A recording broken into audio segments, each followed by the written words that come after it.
Hello everyone, welcome to my YouTube channel. दोस्तों, ਅੱਜ PTET ਦੀ ਤਿਆਰੀ ਸ਼ੁਰੂ ਕਰਵਾ ਰਹੇ ਹਾਂਗੇ। PTET specialist science. ठीक है, अगर कोई बच्चा पीटेट ਦੀ ਤਿਆਰੀ ਕਰਨਾ ਚਾਹੁੰਦਾ ਹੈ ਸਿਗਮਾ ਕਲਾਸਿਸ ਇਹਨਾਂ ਨਾਲ ਗੱਲ ਕਰ ਸਕਦਾ ਹੈਗਾ। ਠੀਕ ਹੈ, ਇਹ PTET 2 master cadre special science math. ਠੀਕ ਹੈ, PT+ ਵੀ ਆਰਮੀ ਪੰਜਾਬ ਪੁਲਿਸ ਇਸ ਸਭ ਦੀ ਤਿਆਰੀ ਕਰਾ ਰਹੇ ਨੇਗੇ। ਕਿੱਥੇ ਕਰਾ ਰਹੇ ਨੇ? ਇਹ ਬੁਢਲਾਡਾ ਮਾਨਸਾ ਦੇ ਵਿੱਚ ਕਰਾ ਰਹੇ ਨੇਗੇ। ਜੇ ਕੋਈ ਬੱਚਾ ਇੰਟਰਸਟਡ ਹੈ ਤਾਂ ਇਹਨਾਂ ਨਾਲ ਗੱਲ ਕਰ ਸਕਦਾ ਹੈਗਾ। ਤਾਂ ਸਭ ਤੋਂ ਪਹਿਲਾਂ ਤਾਂ ਆਪਾਂ ਜੋ ਟੌਪਿਕ ਸਟਾਰਟ ਹੁੰਦਾ ਹੈਗਾ ਮਕੈਨਿਕਸ ਤੋਂ ਸਟਾਰਟ ਹੁੰਦੀ ਹੈ, ਫਿਜ਼ਿਕਸ ਹੈ ਜਿਹੜੀ ਸਾਇੰਸ ਹੈ। ਤਾਂ ਦੇਖੋ, ਸਭ ਤੋਂ ਪਹਿਲਾਂ ਤਾਂ ਸਿਸਟਮ ਆਫ ਯੂਨਿਟਸ। ਇਸ ਤੋਂ ਅਗਰ ਆਪਾਂ ਇਹ ਮੰਨੀਏ ਕਿ ਹੁਣ ਤੱਕ ਵੀ ਚੱਲੀ ਜਾਂਦਾ ਕਿ ਪਹਿਲਾਂ ਲੋਕ ਕਿਸੇ ਚੀਜ਼ ਨੂੰ ਮਾਪਣ ਲਈ ਕੀ ਯੂਜ਼ ਕਰਦੇ ਸੀ? ਗਿੱਠ ਦੇ ਯੂਜ਼ ਕਰਦੇ ਸੀ ਜਾਂ ਫਿਰ ਆਪਣੀ ਬਾਂਹ ਦਾ ਯੂਜ਼ ਕਰਦੇ ਸੀਗੇ। ਠੀਕ ਹੈ, ਭਾਰ ਤੋਲਣ ਲਈ ਕੋਈ ਜਿਵੇਂ ਆਪਾਂ ਕਹਿ ਦਈਏ ਪੱਥਰ ਦਾ ਯੂਜ਼ ਕਰਦੇ ਸੀਗੇ। ਤਾਂ ਇਹ ਸਭ ਕੋਈ ਫਿਕਸ ਚੀਜ਼ ਨਹੀਂ ਹੁੰਦੀ। ਇਸੇ ਕਰਕੇ ਸਾਇੰਸ ਵਿੱਚ ਕੀ ਸੀ, ਕੋਈ 4 ਸਿਸਟਮ ਬਣਾਏ ਨੇ ਆਪਾਂ ਨੇ, ਜਿਹਦੇ ਵਿੱਚ ਯੂਨਿਟ ਸਿਸਟਮ ਨੇਗੇ ਕਿ ਕੋਈ ਵੀ ਚੀਜ਼ ਹੈ ਮੀਟਰ ਕਿੰਨੇ ਸੈਂਟੀਮੀਟਰ ਦਾ ਹੋਊਗਾ, ਜਾਂ ਫਿਰ ਕੋਈ ਕਿਲੋ ਹੈ, ਕੋਈ ਕਿਲੋ ਕਿੰਨੇ ਗ੍ਰਾਮ ਦਾ ਹੋਊਗਾ। ਤਾਂ ਇਹ ਸਭ ਕੀ ਹੈ, ਆਪਾਂ ਨੇ ਕੁਆਂਟੀਟੀਜ਼ ਬਣਾਈਆਂ। ਤਾਂ ਸਭ ਤੋਂ ਪਹਿਲਾਂ ਤਾਂ ਕਿਹੜਾ ਸਿਸਟਮ ਸੀ? ਇਹ CGS system, FPS system, NKS system ਅਤੇ SI ਸਿਸਟਮ। ਇਹ ਆਪਾਂ ਨੇ 4 ਸਿਸਟਮ ਬਣਾਏ ਨੇਗੇ। ਇਹਨਾਂ ਵਿੱਚ ਜਿਹੜਾ SI ਸਿਸਟਮ ਹੈ ਇਹ ਇੰਟਰਨੈਸ਼ਨਲ ਸਿਸਟਮ ਆਫ ਯੂਨਿਟਸ ਦੁਆਰਾ ਜਿਹੜਾ ਇੰਟਰਨੈਸ਼ਨਲੀ ਕੀ ਹੈ, ਵੈਲਿਡ ਹੈ। ਠੀਕ ਹੈ, ਜਿਹਨੂੰ ਸਾਰੇ ਕਿਤੇ ਵਰਤਿਆ ਜਾਂਦਾ ਹੈਗਾ। ਦੂਸਰਾ ਮੇਨ ਪਪੂਲਰ ਕਿਹੜਾ ਹੈਗਾ? CGS system. ਇਸ ਸੈਂਟੀਮੀਟਰ ਗ੍ਰਾਮ ਸੈਕਿੰਡ ਇਹ ਯੂਜ਼ ਕਰਦੇ ਆ। FPS ਸਿਸਟਮ ਮੇਨਲੀ ਯੂਰਪ ਦੇ ਵਿੱਚ ਯੂਜ਼ ਹੁੰਦਾ, ਜਿਵੇਂ ਫਰਾਂਸ ਹੋ ਗਿਆ, UK ਹੋ ਗਿਆ, ਉਹਦੇ ਵਿੱਚ FPS ਫੁੱਟ, ਪਾਊਂਡਸ ਅਤੇ ਸੈਕਿੰਡ ਯੂਜ਼ ਕੀਤੇ ਜਾਂਦੇ ਨੇ ਜੀ। ਠੀਕ ਹੈ, ਨੈਕਸਟ ਦੇਖੋ, physical fundamental quantities. Fundamental quantities ਹੁੰਦੀਆਂ ਕਿਹੜੀਆਂ ਨੇ? ਦੀ ਫਿਜ਼ੀਕਲ ਕੁਆਂਟੀਟੀਜ਼ ਵਿਚ are independent to each other. ਉਹ ਕੁਆਂਟੀਟੀਜ਼ ਜਿਹੜੀਆਂ ਦੂਸਰਿਆਂ ਤੋਂ ਕੀ ਹੋਣ, ਇੰਡੀਪੈਂਡੈਂਟ ਹੋਣ, ਤਾਂ ਉਹਨੂੰ ਕੀ ਕਹਾਂਗੇ ਅਸੀਂ? Fundamental quantities. ਐਂਡ ਜੇ ਇਹਨੇ ਯੂਨਿਟਸ ਹੋਣਗੇ ਉਹਨਾਂ ਨੂੰ ਆਪਾਂ ਕੀ ਕਹਾਂਗੇ? Fundamental units. ਹੁਣ ਮੰਨ ਲਓ ਆਪਾਂ ਕਹਿ ਰਹੇ ਹਾਂ ਤੁਹਾਡਾ ਮਾਸ ਕਿੰਨਾ ਹੈਗਾ, ਕਿਸੇ ਨੇ ਕਿਹਾ ਚਲੋ ਉਹਦਾ ਕਿੰਨਾ ਵੇਟ ਹੈ 70 kg। ਹੁਣ ਇਹਦਾ ਲੈਂਥ ਨਾਲ ਕੋਈ ਸੰਬੰਧ ਹੈਗਾ? ਲੈਂਥ ਨਾਲ ਕੋਈ ਸੰਬੰਧ ਨਹੀਂ ਇਹਦਾ। ਠੀਕ ਹੈ, ਤਾਂ ਇਹ ਮਾਸ ਆਪਦੇ 'ਚ ਇੰਡੀਪੈਂਡੈਂਟ ਹੈ, ਲੈਂਥ ਆਪਦੇ 'ਚ ਇੰਡੀਪੈਂਡੈਂਟ ਹੈ। ਹੁਣ ਇਹਦੇ ਵਿੱਚ ਕੋਈ ਡਾਇਰੈਕਸ਼ਨ ਤਾਂ ਨਹੀਂ ਆ ਰਹੀ, ਕੋਈ ਟਾਈਮ ਤਾਂ ਨਹੀਂ ਆ ਰਿਹਾ ਵੀ ਕਿੰਨੇ ਟਾਈਮ ਤੇਰਾ ਕਿੰਨਾ ਸੀਗਾ। ਤਾਂ ਇਹ ਸਭ ਚੀਜ਼ ਇੰਡੀਪੈਂਡੈਂਟ। ਤਾਂ ਦੇਖੋ ਅੱਗੇ, ਐਸਾ ਸਿਸਟਮ ਵਿਚ was adopted in 1971 by conference of weights and measurement held in Geneva. ਪਹਿਲੀ ਗੱਲ, ਐਸਾ ਸਿਸਟਮ ਕਦੋਂ ਅਡੋਪਟ ਕੀਤਾ ਗਿਆ? 1971 ਦੇ ਵਿੱਚ। ਅਤੇ ਕਿੱਥੇ ਅਡੋਪਟ ਕੀਤਾ ਗਿਆ? ਜਨੇਵਾ ਦੇ ਵਿੱਚ। ਦੇਰ ਆਰ 7 ਫੰਡਾਮੈਂਟਲ ਕੁਆਂਟੀਟੀਜ਼ ਇਨ SI ਸਿਸਟਮ। SI ਸਿਸਟਮ ਵਿੱਚ ਕਿੰਨੇ ਫੰਡਾਮੈਂਟਲ ਕੁਆਂਟੀਟੀਜ਼ ਨੇ? 7 ਨੇਗੀਆਂ, ਜਿਹੜੀਆਂ ਆਪਦੇ 'ਚ ਕੀ ਨੇਗੀਆਂ? ਇੰਡੀਪੈਂਡੈਂਟ ਰਹਿੰਦੀਆਂ ਨੇਗੀਆਂ। ਨੈਕਸਟ ਦੇਖੋ, ਇਹ 7 ਫੰਡਾਮੈਂਟਲ ਕੁਆਂਟੀਟੀਜ਼ ਨੇ। ਫਸਟ ਹੈ ਕਿ ਆਪਣੇ ਕੋਲ ਲੈਂਥ, ਮਾਸ, ਟਾਈਮ, ਕਰੰਟ, ਟੈਂਪਰੇਚਰ, ਲੂਮੀਨਸ ਇੰਟੈਂਸਿਟੀ ਅਤੇ ਅਮਾਊਂਟ ਆਫ ਸਬਸਟਾਂਸ। ਲੈਂਥ ਨੂੰ ਅਸੀਂ ਕਿੰਨਾ ਮਾਪਦੇ ਹਾਂ? ਮੀਟਰ ਦੇ ਵਿੱਚ, ਮਾਸ ਨੂੰ kg ਦੇ ਵਿੱਚ, ਟਾਈਮ ਨੂੰ ਸੈਕਿੰਡ, ਕਰੰਟ ਨੂੰ ਐਂਪੀਅਰ, ਟੈਂਪਰੇਚਰ ਨੂੰ ਕੈਲਵਿਨ, ਇੰਟੈਂਸਿਟੀ ਨੂੰ ਕੈਂਡੇਲਾ, ਅਤੇ ਕਿਸੇ ਚੀਜ਼ ਦੀ ਅਮਾਊਂਟ ਨੂੰ ਮੋਲ ਦੇ ਵਿੱਚ। ਹੁਣ ਤੁਹਾਨੂੰ ਅਗਰ ਮੈਂ ਦੱਸਾਂ ਕਿ ਕੁਐਸਚਨ ਜਿਹੜਾ ਐਗਜ਼ਾਮੀਨਰ ਹੈ ਕਿਸ ਹਿਸਾਬ ਨਾਲ ਪਾਉਂਦਾ ਹੈਗਾ, ਤਾਂ ਪਹਿਲੀ ਗੱਲ ਤਾਂ ਟੈਂਪਰੇਚਰ ਦਾ ਪਾਊਗਾ ਕਿ ਟੈਂਪਰੇਚਰ ਯੂਨਿਟਸ ਕੀ ਹੋਣਗੀਆਂ। ਇਹਦੇ ਵਿੱਚ ਸੈਲਸੀਅਸ ਵੀ ਪਾਊਗਾ, ਫਾਰਨਹਾਈਟ ਵੀ ਆਉਂਦੀ ਹੈ, ਅਤੇ ਕੈਲਵਿਨ। ਤਾਂ ਉਹਦੇ ਵਿੱਚ ਆਪਾਂ ਉਲਝੇ ਨੇ, ਜ਼ਿਆਦਾਤਰ ਬੱਚੇ ਕੀ ਕਰਦੇ ਨੇਗੇ? ਸੈਲਸੀਅਸ ਟਿਕ ਲਾ ਜਾਂਦੇ ਨੇ। ਜਾਂ ਫਿਰ ਕੀ ਕਹਿੰਦੇ, ਕਿਸੇ ਚੀਜ਼ ਦੀ ਅਮਾਊਂਟ ਹੈ, ਅਮਾਊਂਟ ਨੂੰ ਕਿਸ ਚੀਜ਼ ਤੁਸੀਂ ਮਾਪੋਗੇ? ਤਾਂ ਉੱਥੇ ਤੁਸੀਂ kg ਵੀ ਲਿਖਿਆ ਹੋਊਗਾ, ਮੀਟਰ ਵੀ ਲਿਖਿਆ ਹੋਊਗਾ, ਮੋਲ ਵੀ ਲਿਖਿਆ ਹੋਊ। ਤਾਂ ਉਹਦੇ ਆਪਾਂ ਉਲਝਣ ਹੈ ਕਿ ਆਪਾਂ ਕਿਸੇ ਚੀਜ਼ ਦੀ ਅਮਾਊਂਟ ਹੈ, ਅਮਾਊਂਟ ਤਾਂ ਆਪਾਂ kg 'ਚ ਨਾ ਵੀ ਮੇਜਰ ਕਰ ਦਿਆਂਗੇ। ਕਲੀਅਰ ਹੈ ਇਹ ਚੀਜ਼? ਤਾਂ ਕਰਕੇ ਇਹ ਚੀਜ਼ਾਂ ਦੇਖਣ ਵਾਲੀਆਂ ਹੁੰਦੀਆਂ ਨੇ, ਜਾਂ ਜਿਨ੍ਹਾਂ ਉੱਤੇ ਟੀਚਰ ਕੀ ਹੈ ਉਲਝਾ ਸਕਦਾ ਹੁੰਦਾ ਹੈਗਾ। ਠੀਕ ਹੈ, ਬਾਕੀ ਇਹ 2 ਕੁਆਂਟੀਟੀਜ਼ ਚੰਗੀ ਤਰ੍ਹਾਂ ਦੇ ਰੱਖਿਓ, ਲੂਮੀਨਸ ਇੰਟੈਂਸਿਟੀ ਅਤੇ ਅਮਾਊਂਟ ਆਫ ਸਬਸਟਾਂਸ।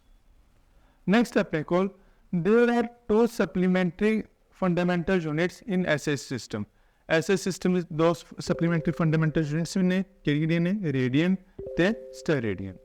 ਜਿਹੜੀ ਰੇਡੀਅਨ ਹੈ ਇਹ ਕਿਹਦੇ ਵਿੱਚ ਵਰਤੀ ਜਾਂਦੀ ਕਿ ਸਰਕਲ ਦੇ ਵਿੱਚ ਕੋਈ ਵੀ ਐਂਗਲ ਵਗੈਰਾ ਹੁੰਦਾ ਹੈਗਾ ਉਹਦੇ ਵਾਸਤੇ, ਤੇ ਰੇਡੀਅਨ ਕਾਹਦੇ ਵਾਸਤੇ ਹੁੰਦੀ ਹੈ? ਸੋਲਿਡ ਐਂਗਲਸ ਵਾਸਤੇ। ਨੈਕਸਟ ਦੇਖੋ light year.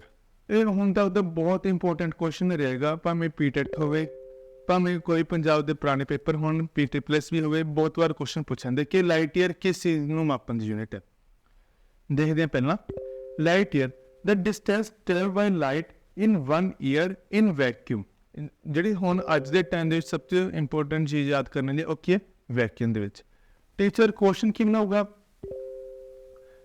Speed of light year ਕੀ ਹੁੰਦਾ? ਡਿਸਟੈਂਸ ਟਰੈਵਲ ਬਾਈ ਲਾਈਟ ਇਨ 1 ਡੈਸ਼। ਇਹਦੇ ਵਿੱਚ ਕੀ ਹੋਊਗਾ? ਆਪਸ਼ਨ ਹੋਣਗੇ ਏਅਰ ਵੀ ਹੋਊਗਾ, ਵਾਟਰ ਵੀ ਹੋ,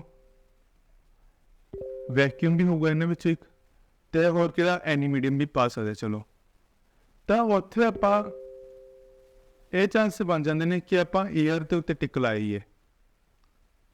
ਏਅਰ ਦੇ ਵਿੱਚ ਜਿਹੜੀ ਲਾਈਟ ਦੀ ਸਪੀਡ ਹੋਊਗੀ ਉਹ ਘੱਟ ਹੋਊਗੀ।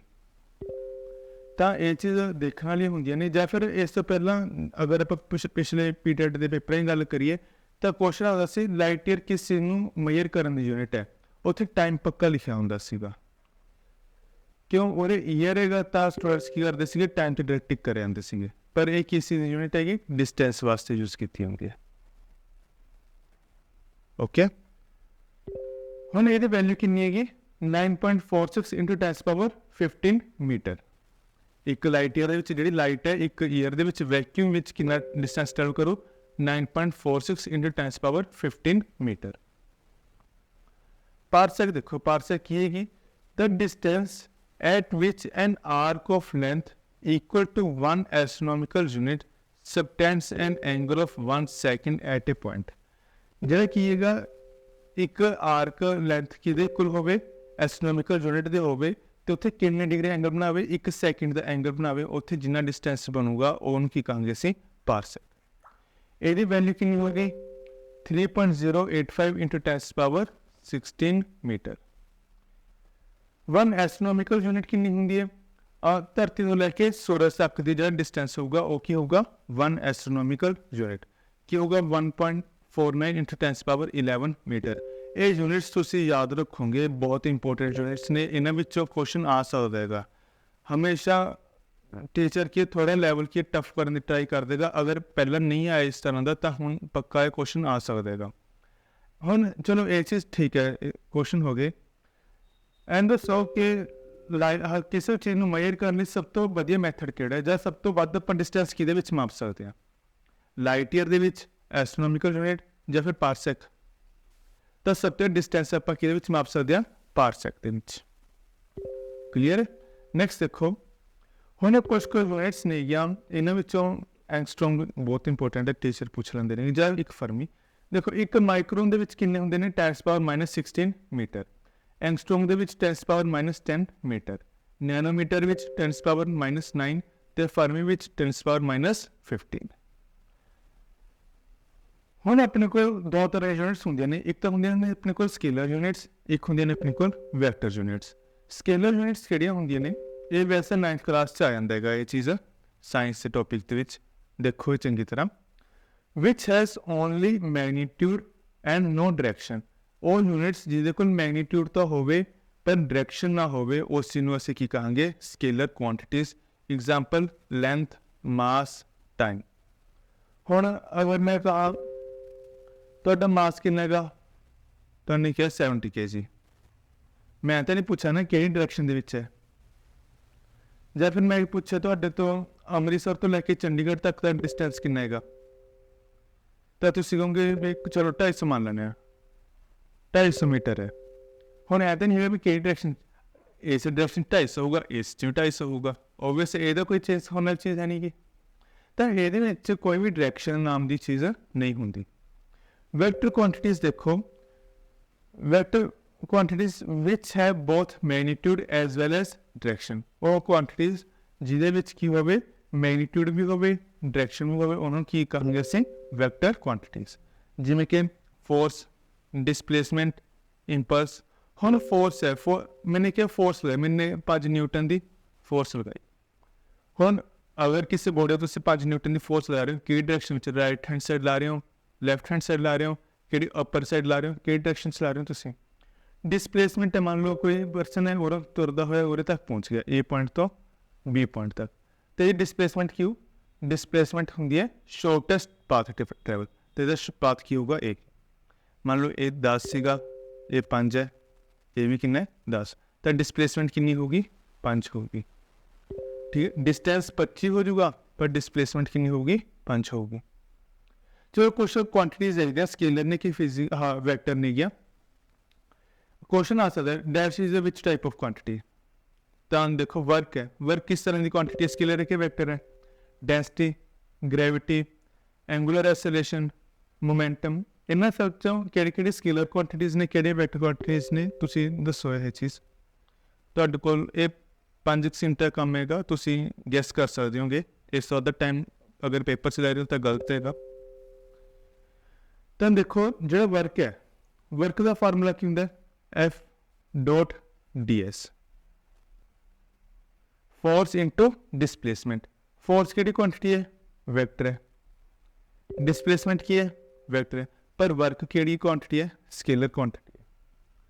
ठीक है, डेंसिटी फार्मूला की होंगे मास अपॉन वॉल्यूम। ठीक है, ए भी स्केलर है, ए भी स्केलर है, तो ये क्वांटिटी होगी स्केलर क्वांटिटी होगी। ग्रेविटी, ग्रेविटी कह लो भावें एक्सेलरेशन कह लो, एक चीज़ है, ग्रेविटी वैल्यू कितनी होंगी 9.8 मीटर सेकंड स्क्वायर, मीटर पर सेकंड स्क्वायर, तो ये की क्वांटिटी है वेक्टर क्वांटिटी है। एंगुलर एक्सेलरेशन, ये एक्सेलरेशन आई गया, ये की क्वांटिटी है वेक्टर क्वांटिटी है। मोमेंटम, मोमेंटम का फार्मूला की होंगे P is equal to M V, M की है स्केलर क्वांटिटी है, पर वी वेलोसिटी, वेलोसिटी की है वेक्टर क्वांटिटी है, तो अगर मोमेंटम भी की है वेक्टर क्वांटिटी है। तो टीचर की है थोड़ा चीज़ को टफ करने जी चीज़ आम पूछी जा रही है उस तो हट के कोई इदा का क्वेश्चन पा सकता है, तो थोड़ा चीज़ डैप्थ में हम पढ़नी स्टार्ट करो। ठीक है, an object is said to be at rest if it does not change its position with respect to its surrounding with time. कोई भी चीज़ है उन्होंने रेस्ट कदों कहांगे जो वो आपकी पोजीशन की है आपके सराउंडिंग्स अकॉर्डिंग चेंज ना करे, इस की कहांगे असी वो बॉडी की है रेस्ट से।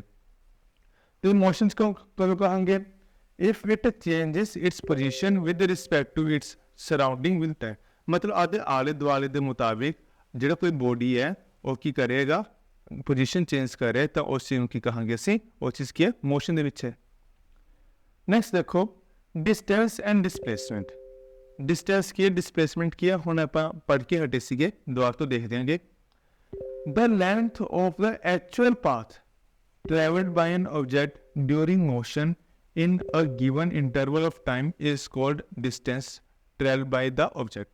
कोई पर्सन है किसी मोशन द्वारा जिन्ना एक्चुअल पाथ ट्रैवल किया गया उस चीज़ का की क्या जाएगा डिस्टेंस क्या जाता है। मान लो कोई पर्सन ए है वो उरे स्टार्ट होंदा है उरे तक आ गया बी पॉइंट तक आ गया, तो ये सारा जिन्ना डिस्टेंस ट्रैवल किया एक ही होगा डिस्टेंस, एक्चुअल पाथ जो ट्रैवल किया। डिसप्लेसमेंट क्या होगा shortest path travel by an object, shortest path की हो गया ये आज सिंगल स्ट्रेट लाइन होगी, एक ही हो गया इधर डिसप्लेसमेंट होगी। Okay, displacement can be positive negative और जीरो। डिसप्लेसमेंट की हो सकती है पॉजिटिव भी हो सकती है नेगेटिव भी जीरो भी, पर distance can not be negative, distance कभी भी नेगेटिव नहीं होगा, कभी भी डिस्टेंस की है नेगेटिव हो ही नहीं सकता। डिसप्लेसमेंट जीरो की में होंगी है, चलो कोई पर्सन है एक सर्कुलर ग्राउंड है, कोई पर्सन और स्टार्ट हुआ दोबारा तो इस पोजीशन पे आ गया, मान लो इस सर्कल का रेडियस है 7 मीटर है। ठीक है, पर्सन से और स्टार्ट हो गया और गया, तो डिस्टेंस कितना बनूगा ਇਹਦਾ, कितना डिस्टेंस ट्रैवल कर लेने 2πr 2 गुना 22/7 गुना 7 22 तो कितना आ गया 44 मीटर, पर डिसप्लेसमेंट कितनी होगी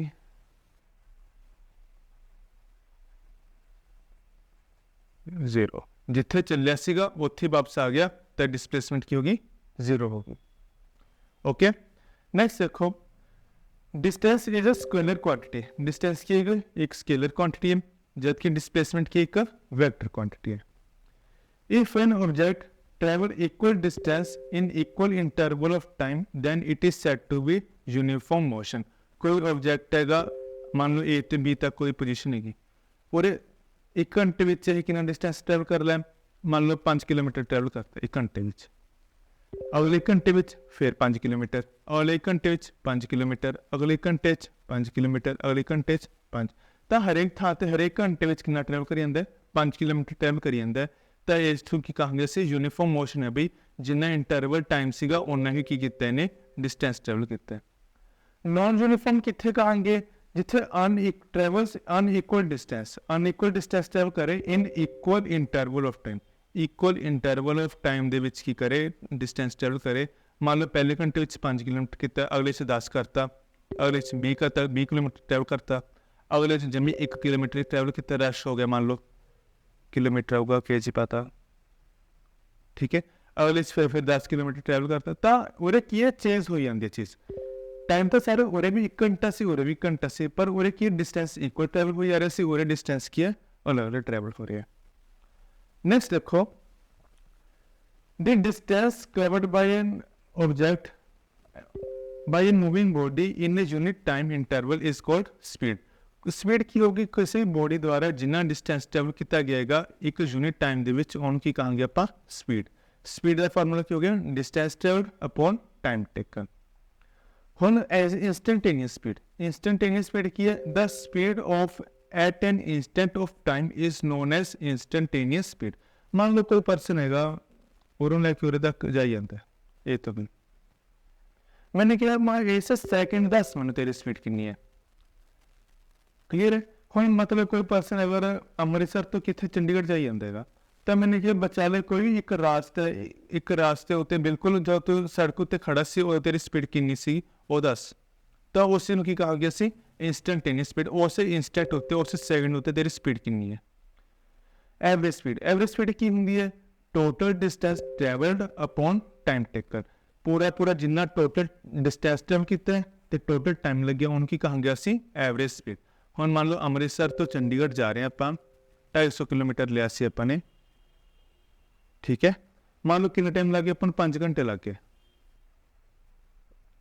तो हुण टोटल डिस्टेंस कितना हो गया 250, टाइम कितना हो गया 5 घंटे, तो एवरेज स्पीड कितनी आ गई 50 किलोमीटर पर आवर की। एक गल होर, कदे भी जो तुम न्यूमेरिकल कर रहे हो इन्होंने यूनिट्स से ध्यान रखने का, अगर कई बार की करते चीज़ किलोमीटर च है तो उन्होंने आर दे रखनी है, मीटर है तो उन्होंने सैकेंड रखना है। हमेशा अगर कोई गलती खांदा है 1 किलोमीटर आर तो मीटर परसेंट की काली में गलती खाओगे, ओके। तो एक ही आ गई एवरेज स्पीड, मतलब कितने तो स्पीड 50 तो वध 80 हो सकती है, 100 भी हो सकती है, कितने तो स्पीड जिम्मे 10 रहेगी, 0 रह सकती है, 20 रहेगी, 40 रहेगी, तो स्पीड वो फिक्स नहीं हैगी, पर अपन की एक रेशो देती 50 किलोमीटर पर आवर स्पीड तेरी एवरेज सीगी, इस हिसाब नाल तू पहुंचेगा। हुण एक बहुत इंपोर्टेंट क्वेश्चन ने ये, सब तो वध अगर किसी पर्सन के क्वेश्चन गलत होगा, जो कोई बच्चा कोचिंग नहीं ले रहा, कोई बच्चा उठ के अं जा रहे, तो क्वेश्चन तो गलत ही है, पक्का गलत है। तो यही ध्यान नाल देखने का, when a body travel equal distance, हुण की है ए तो बी है, ठीक है, पहला तो की करे डिस्टेंस दोनों इक्वल है with speed v1 and v2। पहला तो एक ही है स्पीड ना जा रहे v1 स्पीड ना जा रहे, दूसरी बार किसी और स्पीड ना v2 ना वापस आ रहे, दोहा वेले स्पीड तो लेवल होगी ना, डिस्टेंस सेम सीगा। तो देखो when a body travel equal distance with speed v1 and v2 then average speed is the harmonic mean of two speeds। तो ਜਿਹੜਾ ਉਹਦੀ एवरेज स्पीड हो वो की होगा हार्मोनिक मीन होगा, मतलब 2v1 v2 upon v1 plus v2 होगा, क्लियर है। ज़्यादातर हर एक में आवा फार्मूला आ जाएगा तो उत्थे गलत हो जाएगा, तो इस चीज़ का ध्यान रखना। एक होता है formula when a body travels for equal time with speed v1 and v2। हुण जे कोई परसन हैगा इक्वल टाइम दे विच ट्रैवल करी जांदा हैगा, अगर 5 घंटे पहला से 5 घंटे बाद, हुण ओबियस है बच्चे, देखो कोई पर्सन है और जाई जांदा 5 किलोमीटर पर आवर दी स्पीड ना जाई जांदा, कितना टाइम है टाइम मान लो 2 घंटे है, तो और डिस्टेंस कितना ट्रैवल कर गया, speed is equal to distance upon time. Speed कितनी है जी 5, डिस्टेंस पता नहीं, टाइम कितना है 2 घंटे, तो डिस्टेंस ट्रैवल कितना कर गया 10 किलोमीटर। वही अगर मैं कहा कि कोई पर्सन है 5 की थां ते हुण 10 किलोमीटर पर आवर की स्पीड नाल जाई जांदा है, टाइम वही 2 घंटे, तो हुण वो speed is equal to distance upon time. Speed कितनी है 10, डिस्टेंस अपॉन टाइम कितना सी 2, तो वो डिस्टेंस कितना ट्रैवल कर गया 20। मतलब डिस्टेंस तो अलग अलग हो गए ना, टाइम इक्वल है, टाइम सेम है, तो वो कि फार्मूला यूज ई वाला फॉर्मूला। तो इन्होंने दोहां चीज़ों में देखना है कि चीज़ पूछी है कि चीज़ दिती है, तो क्वेश्चन सॉल्व करना चाहिए गा, नहीं एवं बिना गल तो तुक्के लगा के या फिर ये चीज़ फॉर्मूला लग सकता है लगा के देखने। तो टीचर वो तो गलती कराना ही चाहते, तो तुम गलती कर रहे होगे। नेक्स्ट देखो वेलोसिटी। वेलोसिटी की होंगी है the time rate of change of displacement of a body is called its velocity. Displacement sorry, कोई भी एक इंटरम टाइम दे विच कितनी डिस्प्लेसमेंट चेंज हो रही है उस टाइम उस चीज़ की गई है वेलोसिटी कही। वेलोसिटी की होंगी है डिस्प्लेसमेंट अपॉन टाइम। डिस्प्लेसमेंट की दसी से अपने shortest path travelled bye an object. Okay, relative velocity upon next lectures करेंगे। रिलेटिव वेलोसिटी रहेगी, प्रोजेक्टाइल मोशन रह गया, तो ये न्यूमेरिकल रखे हुए हैं, आप वो भी करांगे। थैंक यू एवरीवन, मिलते हैं नेक्स्ट वीडियो के।